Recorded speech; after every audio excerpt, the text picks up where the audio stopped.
आज हम जिस मुल्क में रहते हैं उसका नाम हिंदुस्तान है, पर हिंदुस्तान में मुसलमानों का होने का सबूत ताले हुसल्लम के दौर में भी मिलता है। अगर इतिहास किताबों में ढूंढने की कोशिश करेंगे तो आखिर मुसलमान अपनी शान शौकत के साथ कब दाखिल हुए, आपको सबसे पहले नाम मोहम्मद बिन कासिम का मिलेगा, जो 17 साल की उम्र में हिंदुस्तान के सरजमीन पर इस्लाम का परचम लहराया था। जो हिंदुस्तान की ज़मीन पर इस्लाम का परिचय कराया था, बताया कि इस्लाम भी एक धर्म है। उससे पहले हिंदुस्तान के लोग इस्लाम धर्म के बारे में नहीं जानते थे। लिहाजा आज इस वीडियो में हम जानेंगे मोहम्मद बिन कासिम कौन था और कहां से आया था। इतने कम उम्र में की योद्धा को भारत में आक्रमण करने की क्या कारण था। आज की इस वीडियो में शुरू करने से पहले आपसे छोटी सी गुजारिश है, अगर आप हमारे चैनल पर नए हैं तो चैनल को सब्सक्राइब करें और बेल आइकन घंटी को ज़रूर प्रेस करें। अगर आपको वीडियो अच्छा लगा तो ज़रूर लाइक करिएगा और शेयर करिएगा, तो दोस्तों को शेयर करिएगा। तो स्टार्ट करते हैं। जय हिंद मेरे प्यारे विद्यार्थियों, मैं रस्तोगी R2V एजुकेशन चैनल पे आप सभी लोगों का दिल से स्वागत करता हूँ। आज स्टार्ट करते हैं भारत के इतिहास, जो भारत के इतिहास में मध्यकालीन भारत को स्टार्ट करते हैं। तो पहला टॉपिक है भारत में अरबों का आक्रमण। तो स्टार्ट करते हैं। भारत में आक्रमण करने वाले प्रथम मुस्लिम आक्रमणकारी अरबवासी थे। अब जिनकी जानकारी बिलादूरी द्वारा रचित पुस्तक अल-बरदारी चशनामा से मिलती है। अरबों ने सिंध पर 638 ईस्वी से 711 ईस्वी तक 74 वर्षों के काल में 9 खलीफाओं ने 15 आक्रमण किया था, जो 15वां आक्रमण का नेतृत्व मोहम्मद बिन कासिम ने किया था। तो स्टार्ट करते हैं, मोहम्मद बिन कासिम कौन था। तो मोहम्मद बिन कासिम को मीर कासिम के नाम से भी जाना जाता था। जन्म 31 दिसंबर 695 ईस्वी को सऊदी अरब के ताइफ शहर में हुआ था। उनके पिता का नाम कासिम बिन यूसुफ था। तो 6 वर्ष के उपरांत में मोहम्मद बिन कासिम के पिताजी कासिम बिन यूसुफ का देहांत हो जाता है और देहांत होने के बाद मोहम्मद बिन कासिम बिन यूसुफ के छोटे भाई अल हज्जाज बिन यूसुफ के द्वारा मोहम्मद बिन कासिम का पालन पोषण किया जाता है। जो अल हज्जाज इराकी गवर्नर थे। इराकी गवर्नर के कारण मोहम्मद बिन कासिम को सैन्य शक्तियों का अभ्यास प्राप्त हुआ था और इसी प्रकार से मोहम्मद बिन कासिम का निकाय अल हज्जाज की पुत्री जुबैदा खान के साथ करवाया था, मतलब शादी हुआ था। क्योंकि भारत में आक्रमण होने का कारण क्या था, जो मोहम्मद बिन कासिम ने भारत में आक्रमण किस लिए किया था। तो श्रीलंका के सिंघल द्वीप के राजा 8 राज्यों का बेड़ा, जिसमें कीमती वस्तुएं और दास अन्य सामग्री थे, जो इस इराकी गवर्नर अल हज्जाज के तोहफे में भेजा। वह 708 ईस्वी में देवल बंदरगाह पे लुटेरों ने लूट लिया।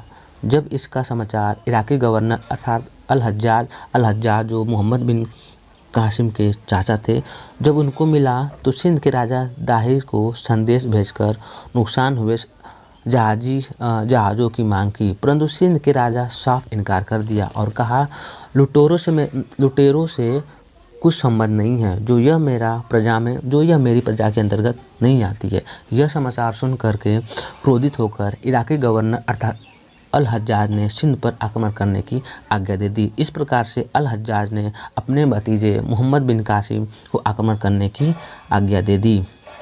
मोहम्मद बिन कासिम ने 711 ईस्वी में देवल पे आक्रमण किया था। देवल पे आक्रमण करने के बाद वहाँ पर जितने भी क्षेत्र से वो भी अपने अंदर क्या करें, विजित कर लिया। उसके उपरांत 712 ईस्वी में सिंध के राजा दाहिर पे आक्रमण किया था।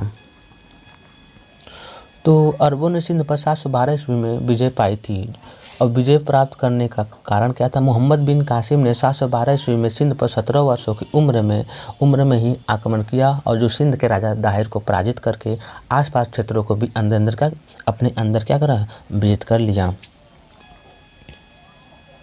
जो आक्रमण करने का कारण क्या था, भारत में अरब वासियों के आक्रमण का मुख्य उद्देश्य था धन दौलत लूटना था और इस्लाम धर्म का प्रचार प्रसार करना था।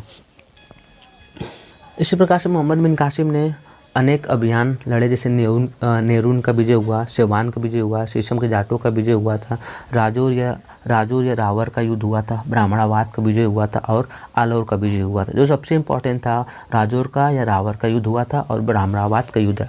जो राजौर का युद्ध हुआ था, इसमें राजा दाहिर ने बहुत वीरता के साथ युद्ध लड़ा और युद्ध लड़ते के उपरांत युद्ध लड़ते लड़ते इसी युद्ध में राजा दाहिर की क्या होती है, मृत्यु हो जाती है। और इसी युद्ध में राजा दाहिर की पत्नी ने जौहर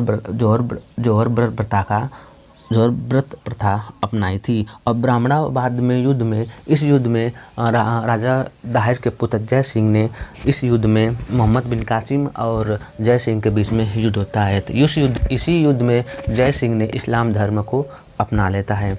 तो अब बात कर लेते हैं इस्लाम धर्म का मुख्य उद्देश्य था कि भारत में आकर के इस्लाम अधिक से अधिक लोगों को क्या करना, इस्लाम धर्म में परिवर्तित करना।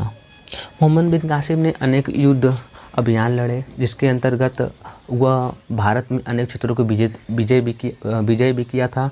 और आने का अरब वासियों में सबसे पहले मुसलमान मोहम्मद बिन कासिम ही आया था, जो सबसे विजित भी किया था। और इसी प्रकार से इसने, तो अब क्वेश्चन स्टार्ट करते हैं। तो जितने भी क्वेश्चन दिए हुए हैं तो अनेक एग्जामों में पूछे गए हैं।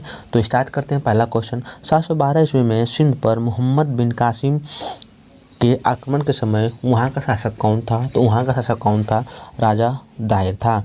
तो दूसरा क्वेश्चन दिया है, सर्वप्रथम जजिया कर लगाने का श्रेय किसे दिया जाता है? तो सर्वप्रथम जजिया कर लगाने का श्रेय मोहम्मद बिन कासिम को दिया जाता है। जजिया कर उन पे लागू हुआ था जो मुस्लिम इस्लाम धर्म को स्वीकार नहीं कर रहे थे, तो उन पे जजिया कर लगाया जा रहा था।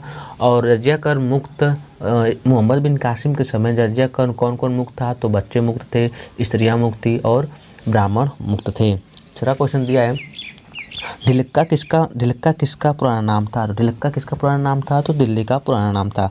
प्रसिद्ध दिलवाड़ा जैन मंदिर तो कहाँ स्थित है? तो ये कहाँ स्थित है? राजस्थान में माउंट आबू पर स्थित है। पृथ्वीराज रासु की रचना किसने की थी? तो पृथ्वीराज रासु की रचना किसने की थी? तो चंद्र बरदाई ने की थी। उम्मीद करता हूँ कि आपको यह वीडियो अच्छा लगा होगा।